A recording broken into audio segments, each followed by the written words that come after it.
A woman works side by side with her husband to build a multi-million-dollar company. One day, he coldly fires her to make room for his new mistress, believing she's powerless.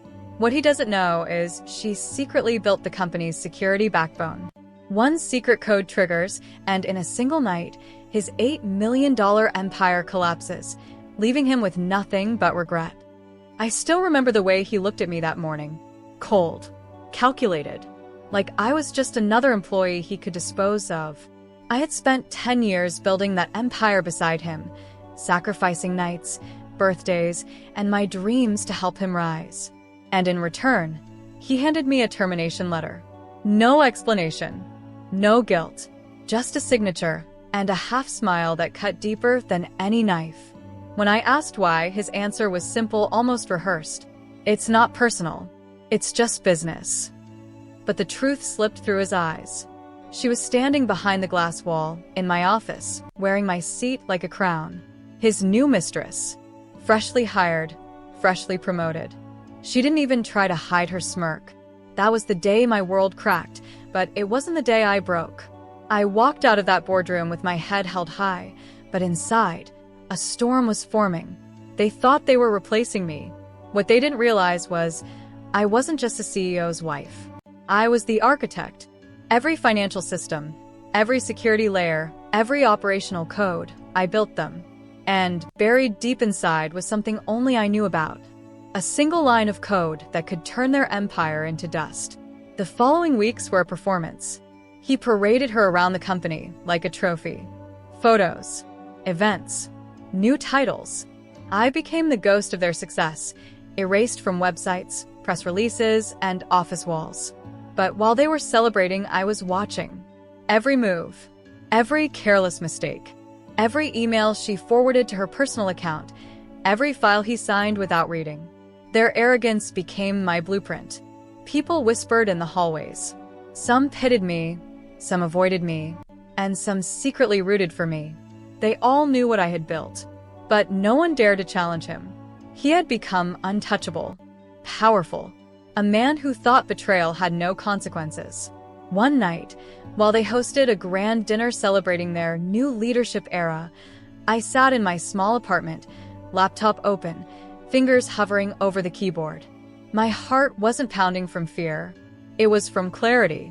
I wasn't taking revenge out of rage. I was restoring balance. I accessed the company's internal network like slipping into a room I designed myself. Passwords, firewalls, security checkpoints, all mine. They never changed them because they thought I was gone for good. Within seconds, I was inside the empire I had built, and now I was preparing to watch it burn. Before I pressed the final key, I opened the company's live financial dashboard. Numbers danced across the screen, millions flowing, investments multiplying, everything stable and untouchable. I whispered to myself, let's see how stable you are without me. The code was elegant, quiet, like a whisper in a crowded room. Once triggered, it wouldn't cause chaos immediately. It would bleed the system slowly, redirect funds, freeze transactions, and corrupt key authorizations. By the time they'd realize, it would already be too late. The moment I executed it, I felt nothing but silence. No dramatic music. No sudden explosions. Just silence. Like dropping a stone into still water, waiting for the ripples to appear. And they did.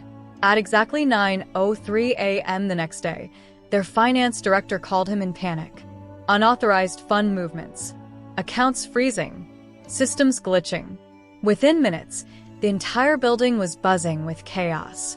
Servers started locking out key personnel. Transactions failed mid-process. Millions began to vanish, not stolen, but locked in inaccessible digital vaults only I could navigate. While he rushed from department to department, trying to maintain his calm, she stood there, clueless, exposed. Her glamorous smile faded as reality sank in. She wasn't in love with him. She was in love with the throne he sat on. And now that throne was sinking. I watched through security camera feeds, sipping my coffee, as he yelled at his IT team. "Fix it now," he screamed. But they couldn't. It wasn't a hack. It was the system itself, rejecting its fake king. People started questioning leadership. Shareholders called emergency meetings. Departments froze. Every single power structure that made him feel untouchable was now a ticking time bomb. And he had no idea that the hand that lit the fuse was the same one that built his empire. What hurt him most wasn't the money slipping away. It was the realization that he'd underestimated me, that his betrayal had a price tag far heavier than he could afford. As chaos unfolded, I received a message from one of the senior employees. Just 4 words. "You did this, didn't you?" I smiled and closed my laptop. Not a single word in reply. Silence was louder than confession. That morning, his $8 million empire started collapsing, not with a bang, but with a silent, elegant fall. And I wasn't finished yet. By noon, the company had transformed from a fortress of power into a house of mirrors. Every reflection showed panic. Department heads shouted over each other in the boardroom, clutching papers they couldn't understand, pointing fingers they couldn't justify. He tried to play the calm, composed CEO, but his voice trembled with every order. The empire he thought would make him untouchable was crumbling beneath his feet, and the woman he replaced me with stood beside him like a shadow that no longer knew where to stand. The first domino fell when the investors called. They wanted answers, not excuses. Their funds were locked, returns frozen, and digital contracts rendered invalid. For the first time, he didn't have the confident tone that once charmed rooms into silence. His words cracked like glass under pressure. He blamed hackers, rogue employees, even external competitors, but nothing stuck. The numbers didn't lie, and neither did the system logs. Everything led to the same conclusion. Someone who knew the system inside out had turned it against him. Meanwhile, I walked through the city streets like nothing extraordinary was happening. People rushed past me, unaware that entire financial structures were disintegrating in real time because of one woman's quiet decision. It wasn't revenge that made me smile, it was justice. For years, I'd been the invisible backbone, the silent architect.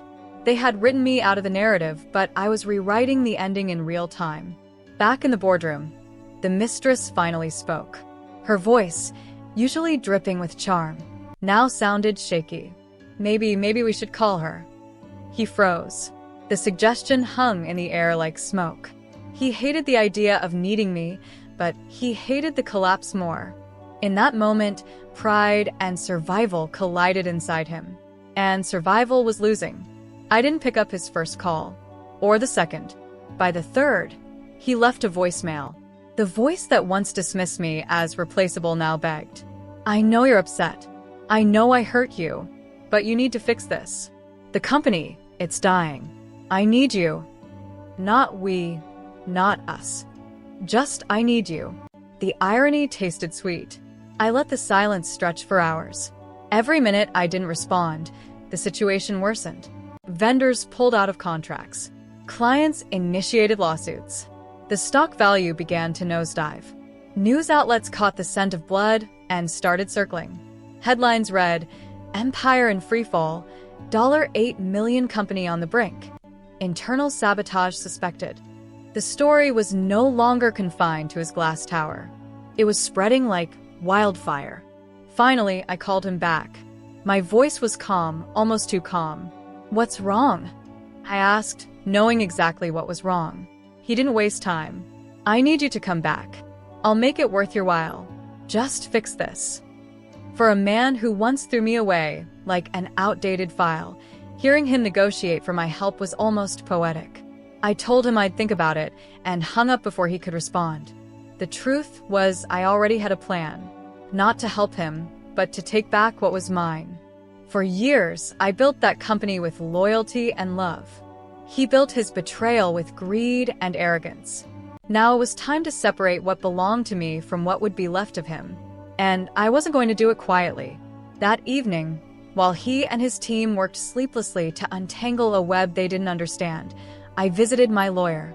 Every piece of code I wrote, every system I built, every legal clause I slipped into contracts without fanfare, all of it pointed back to one thing: ownership. Not of his name, but of the structure itself. The company might carry his last name, but the skeleton was mine. And legally, I still held the keys. The next morning, I walked into the building not as the fired wife, but as the ghost of the empire's foundation. The receptionist froze when she saw me. The boardroom went silent. He stood up, a mixture of desperation and disbelief on his face. "You came," he said softly, as if speaking to a savior he never thought he'd need. I didn't smile. I didn't gloat. I just placed a thick folder on the table and said, "I came to finish what I started." Inside that folder were legal documents, system ownership proofs, and evidence of how every operational layer traced back to me. It wasn't a threat. It was a statement of fact. While he tried to assert his position, I let the lawyers do the talking. His power was in his voice. Mine was in the paper, the code, and the silence that followed my words. As he argued, his mistress tried to interject, but the board silenced her. She wasn't part of the story anymore. She was just a bystander watching the empire she clung to disintegrate. One by one, board members began to shift their allegiance. They saw who truly held the power. Not the man with the title, but the woman who built the foundation. He realized it too, slowly, painfully. Every denial he uttered only made his weakness more obvious. When he finally stopped talking, the room felt heavier, like the truth had been sitting there all along, waiting for him to run out of lies. I leaned forward and spoke quietly, but every word landed like a hammer. "You thought firing me would erase me. You were wrong. You didn't fire an employee. You fired the system itself." The legal takeover wasn't loud. It was precise. By the time the meeting ended, I held controlling rights over the infrastructure and critical financial channels. His name remained on the building for now, but the power had shifted. He could keep the title, the parties, the illusion. I took the core. That night, as he sat alone in his office, staring at screens he no longer understood, I walked out of the building with my lawyer. Outside, the air felt different, lighter. For the first time in years, I wasn't standing behind him, building his dreams. I was walking ahead, building my own. The mistress didn't follow him. She disappeared quietly, just as fast as she had appeared.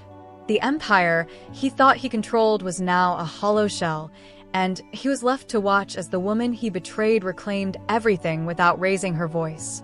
And as for me, I didn't just bring down an empire. I reclaimed my legacy. And I wasn't done building yet.